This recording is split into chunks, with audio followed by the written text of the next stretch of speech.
Hey, this is Andy. Just showing off some records I've gotten recently. Oh, I just realized I shook the table. I'm gonna post a response to Kieran's contest soon. I feel like I just did a contest for Kieran. Man, getting a lot of subscribers quickly, man. So I'm gonna post one of those as well. But I wanted to post some recent finds. Most of these I got in Minneapolis while I was there for work. I went to a bunch of record shops there. I used to live in Minneapolis, so kind of like right in St. Paul on the border. And I was at grad school then, so I couldn't really afford to collect records. So this is my first time back in a while, and I went to how many record shops? I mean, 6 record shops while I was there in like 4 days. So my favorite, so anybody going through town, there's a place in St. Paul called Agartha. And I think he named it after the Miles Davis record, but I'm not sure. And he had some really cool stuff. I only got to go there for like 20 minutes because it was on the way to the airport. But my wife got some records there even. So, okay, so right now I have Plain. This one's not a Minneapolis find. This is an eBay pickup from recently. This is Kenny Clark and Francie Boland and Company, the Golden 8. So this is something I don't usually get, and I think this record flies under the radar because I've never heard of it, and I've never seen it. This is kind of almost big band, but not super big band, right? So it's like an octet. But it's got Kenny Clark on drums, Francie Boland's piano, and then a bunch of people I don't know. It was recorded somewhere in Europe, mastered by Van Gelder. It's a New York label. I think it's like 61 or 62, and ear. So it's Plasta. I never know how to say that company. The original pressing plant for Blue Note. So that's a cool record. I've listened to it twice since I got it. I like that quite a bit. Here's one I did get in Minneapolis. This is Art Pepper, Intensity. This is like, when people do the thing where they put it in front of their face. This is like perfect for that, I think. Because it even gives you even like a little caption. Intensity. This is Contemporary Stereo. This has, who was on this? Oh, Dolo Coker is on piano on this one. I have some of his like Xanadu, really like late solo stuff as well. It's pretty cool jazz, West Coast. But I like Art Pepper's playing style, so I picked that up at Treehouse Records, I think it was, in Minneapolis. Here's another one, another jazz record I got in Minneapolis. I was shocked I didn't have this, but I checked my Discogs when I saw it, and sure enough, I didn't have it. This is Max Roach, Jazz in 3/4 time. It's funny how like time signatures were such a big deal, right? Like time out, and Brubeck does this all the time. People make a big deal, whereas like I think in the modern world, you said like, oh, this is in 3/4, no one would care. No one would even know what you meant by that. But this has Sonny Rollins on it. It's great. I like Max Roach. I have a lot of his stuff.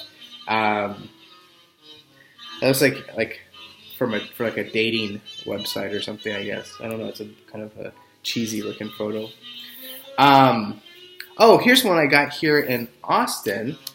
I think I showed before Bill Evans at the Village Vanguard, and I think what it is I don't really care for piano trio. When it's just piano, bass, drums, it's not my favorite thing. Because this is Bill Evans, and I love this record. This has Freddie Hubbard on trumpet, Jim Hall on guitar, Percy Heath, and Philly Joe Jones. So this I really like, Interplay.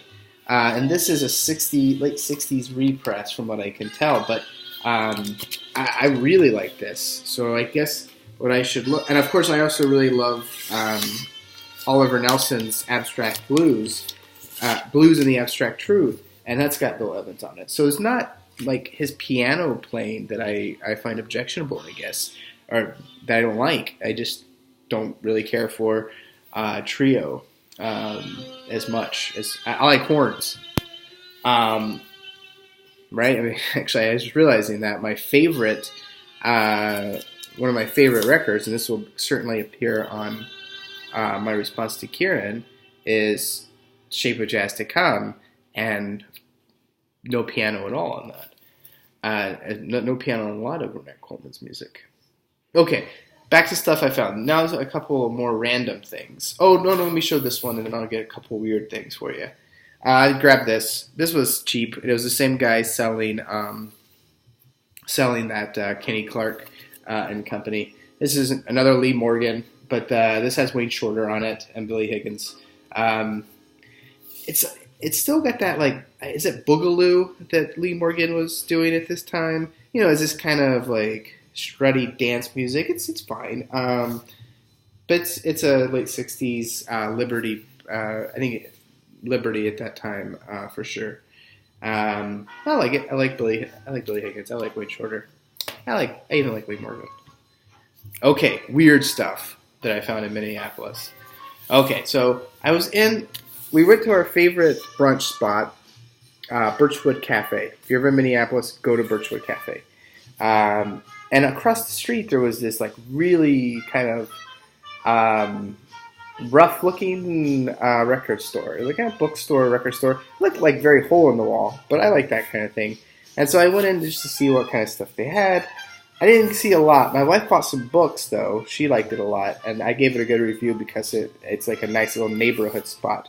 But I did see this record, and you see that record, you're going to pick it up, right? Like, you can't just flip right past that, which looks like, you know, something I would draw on my Trapper Keeper when I was in the 6th grade.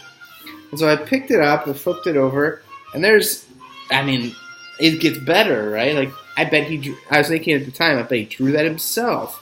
And then I started looking at it, I was thinking it was like $2, so I was like, oh, I'll probably get this. It's beat to hell. It's got titles like Chicken Fried Steak, Mating Drive, Venusian Summers, the title of the album. But then it's got some like serious players on it. So Lenny White's the drummer, which I'm sure I've heard him, but I never connected the name. But then it's got Larry Young on organ. It's got Al Di Meola. It's fusion. Larry Coryell. Quite a few people on here. So, kind of weird. And it looks private press to me, but I think it's some label that was associated with Atlantic, distributed by Atlantic, Nemperor Records. So if anyone else has anything on Nemperor Records, I'd like to see it. I wonder if this was just, they didn't want this cover on an Atlantic release or something. But I don't know, actually. Such a funny cover.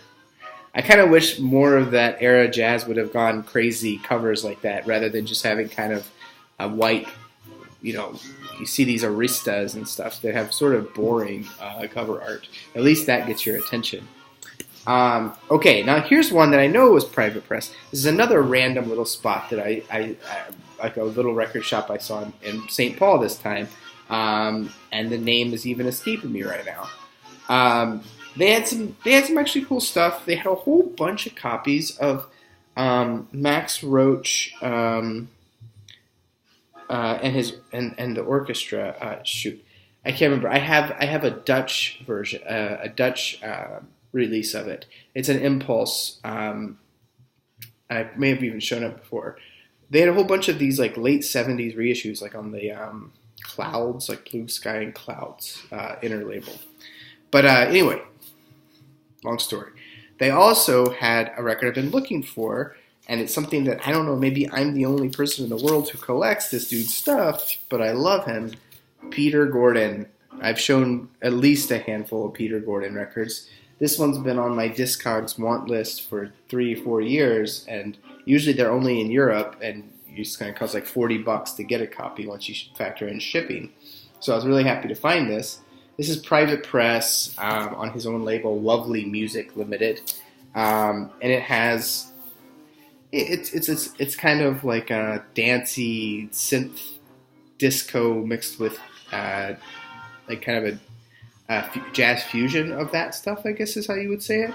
But it has some vocals on here. And the track that I would suggest people check out is called I'm Dreaming in the Sun and Dreaming in the Moon. And it's got Peter Gordon doing his very best Lou Reed impersonation.